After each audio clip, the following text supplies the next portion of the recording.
because you want to make sure that whoever takes the Scotland jersey after you, you've left a legacy in it, but you know that they're going to fill it with pride as well. If that's not bionic, then I don't know what is. He was going to make a tackle, so I decided to run on the pitch and also try and make the tackle with him.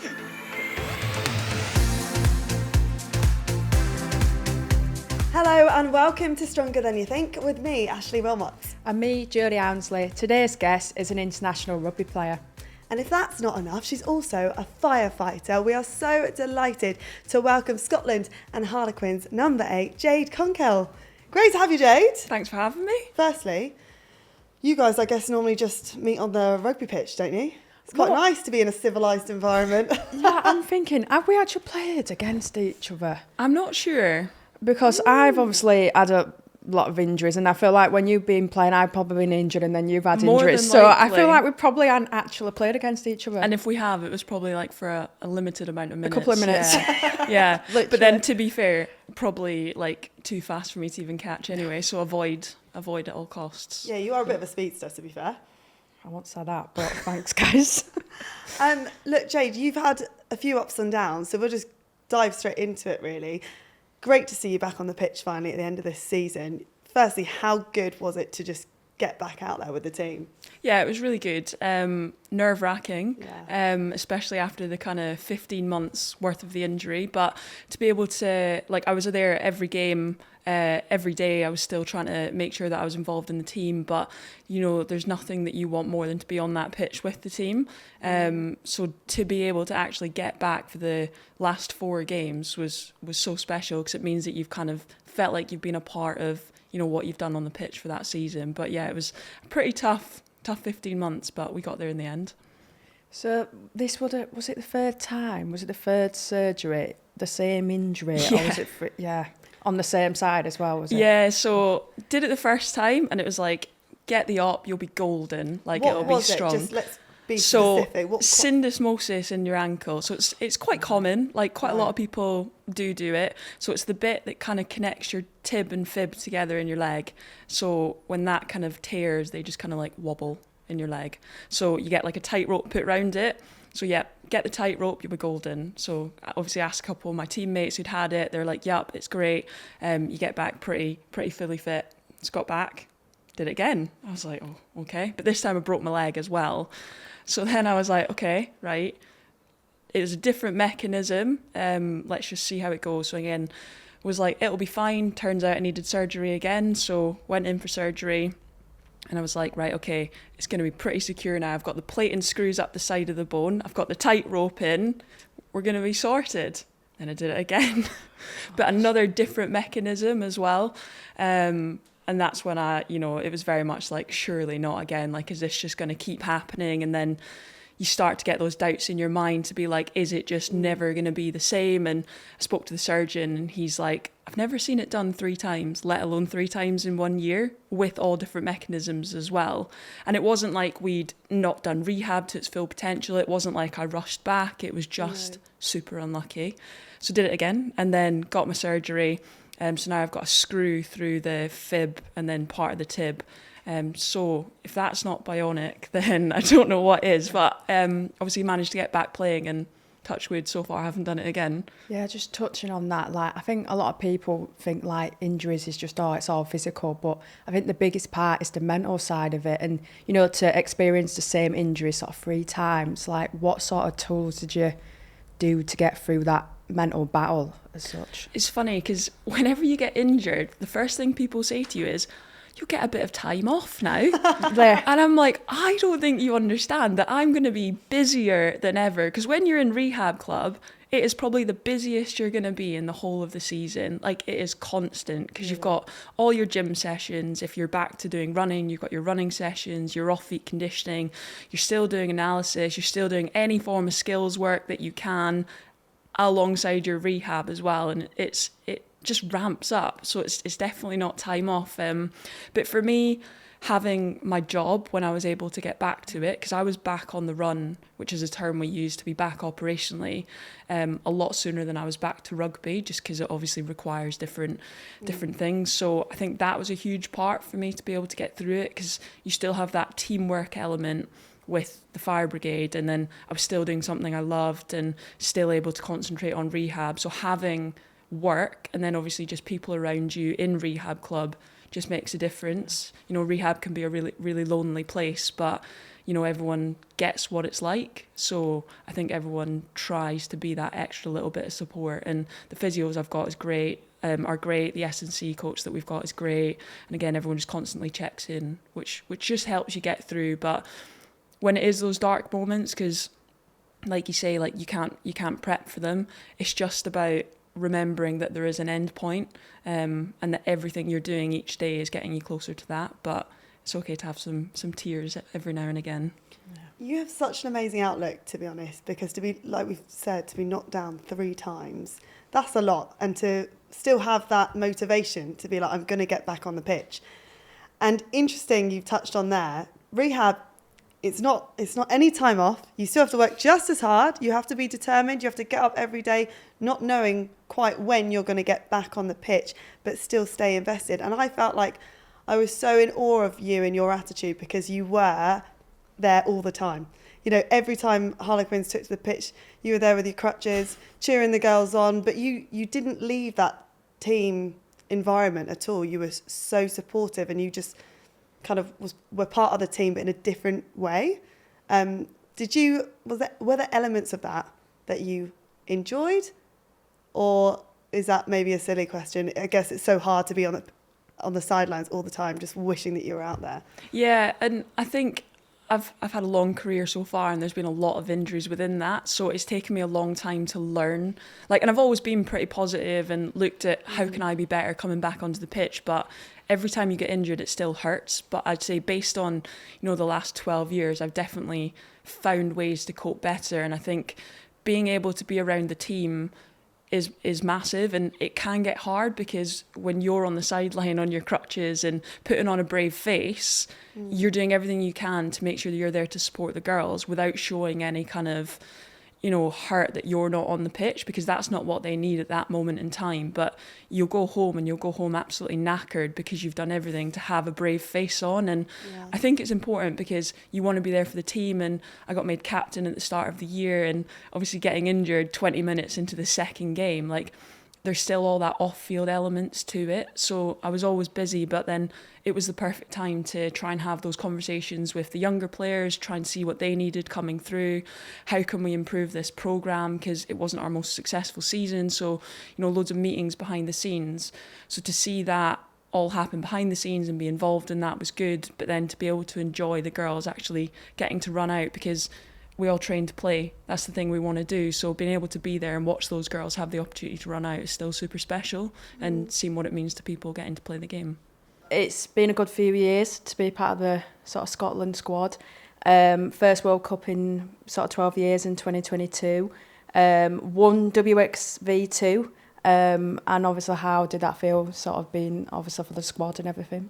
Yeah, it's so good. And, you know, like I touched on before, I've been around a pretty long time now. Yeah. So I tried to get to, it was my aim to get to a World Cup. And we didn't make the one in 2014, so obviously didn't qualify through the 2013 process. Didn't qualify for the second one. And again, you're constantly building up for this big end goal, and you fall short of it. So to be able for us to qualify for the third one, I think a lot of players didn't realise the kind of pain and hurt and how much we wanted it, based on, because there was only a handful of us still left from 2013. So to be able to qualify for that last one, the relief on our faces, because quite a lot, there's still quite a lot of people that missed the second one. So these younger players coming through who've only known success obviously could see how much it meant to all the older players. So to be able to play in a World Cup for your country is one of the best feelings in the world, and one that I genuinely didn't know if I'd ever make. So to be able to do that, and yeah, we had a tough run, but I'd say from the kind of build up to the World Cup qualifiers to now, we've been nothing but a positive trajectory based on where we have been.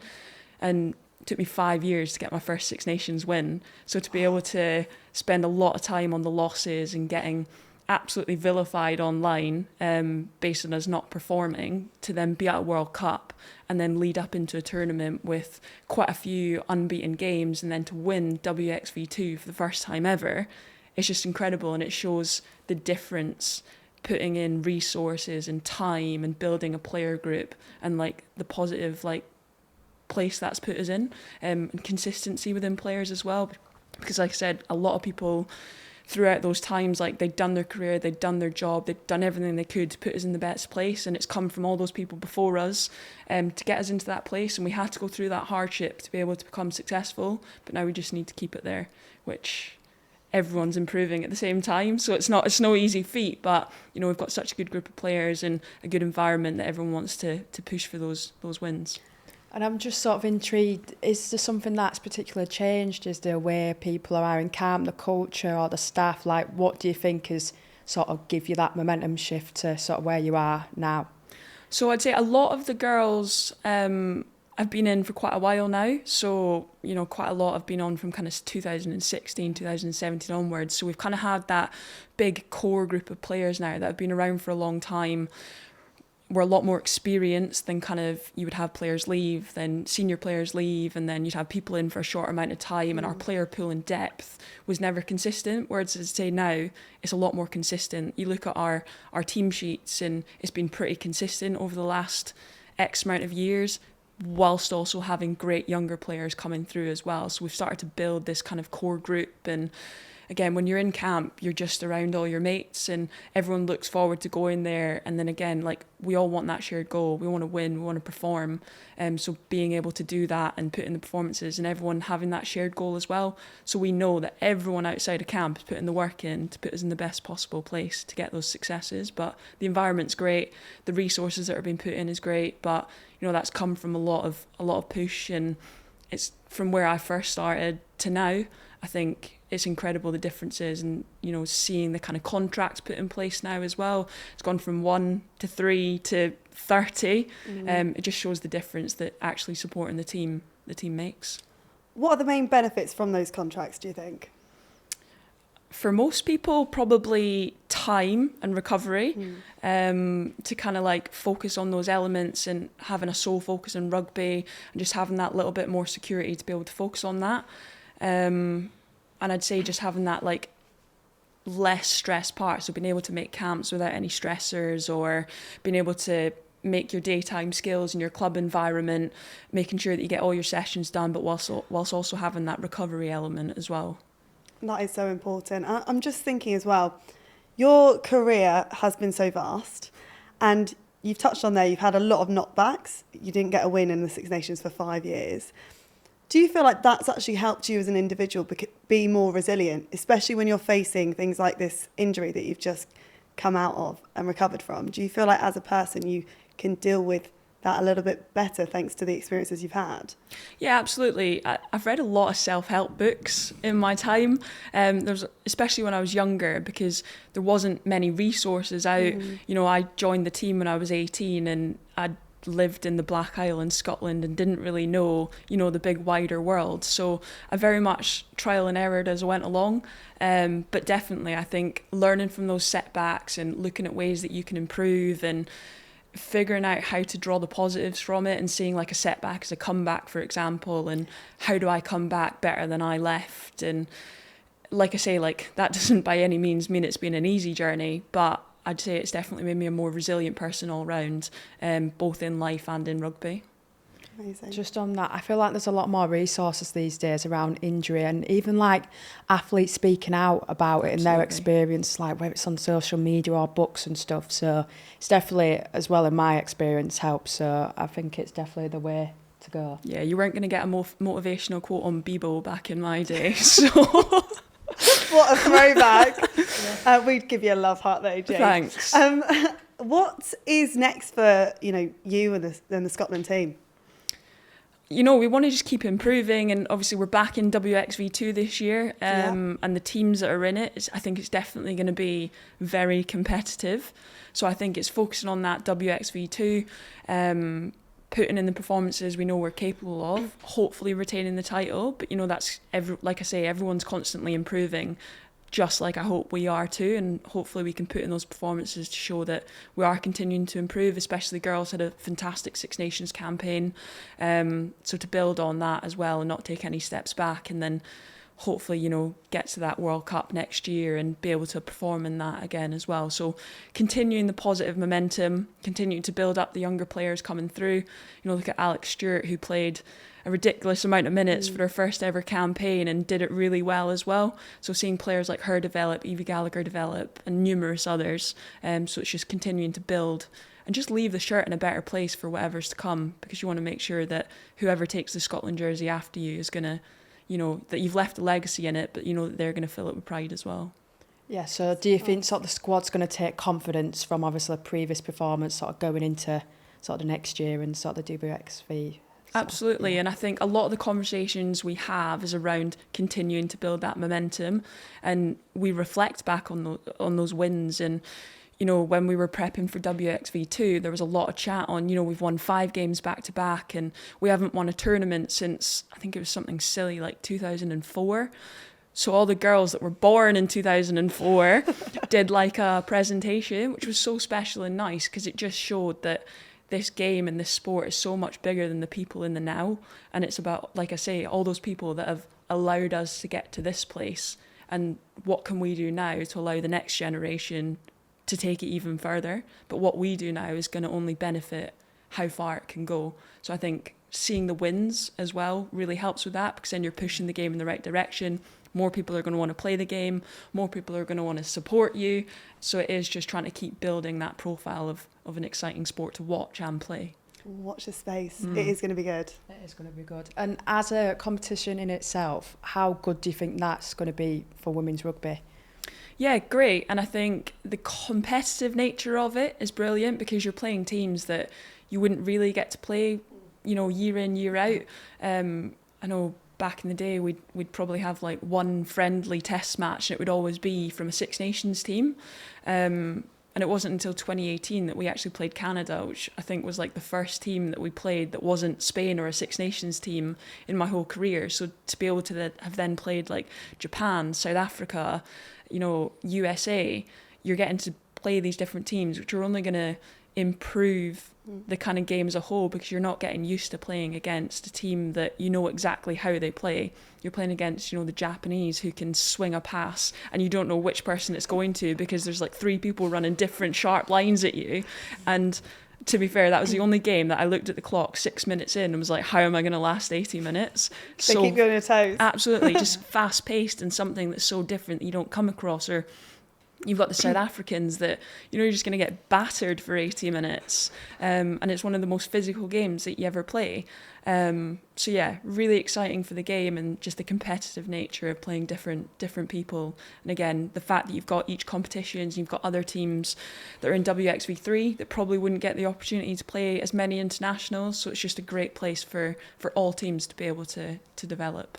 And a great place to grow the sport as well. You know, it's always good to have another competition for the women, and we're only in our 2nd year this year, so very exciting times. In terms of players to watch, Jade, obviously yourself, but who else do you think might be shining in this tournament? I'll put you on the spot, so you can think about it. I mean, I think Evie Gallagher is exceptional. I think she's going to be one of the best players in the world if she continues the way she is. She's so young, and just the way she moves, her humbleness, like her as an all-round human, I think she's gonna be brilliant. And you know, we play very similar positions, and all I want is the best for her. And you know, I will hype her up every single time, because I think what she brings as an athlete is brilliant. And I do think as a player, she's going to go really, really far, and I think she's been an exceptional find for the Scotland team. I love that. That's so nice, really nice. Anyone who doesn't play for Scotland? Any other names? Do you know what? I think Sadia's been unreal for England at the moment. She's been a lot of the talk, but from having watched Six Nations, I think she's brilliant. Aoife Wafer from Ireland, again, another brilliant find. Ridiculous that she's only 21 and she's already, you know, made such a name for herself.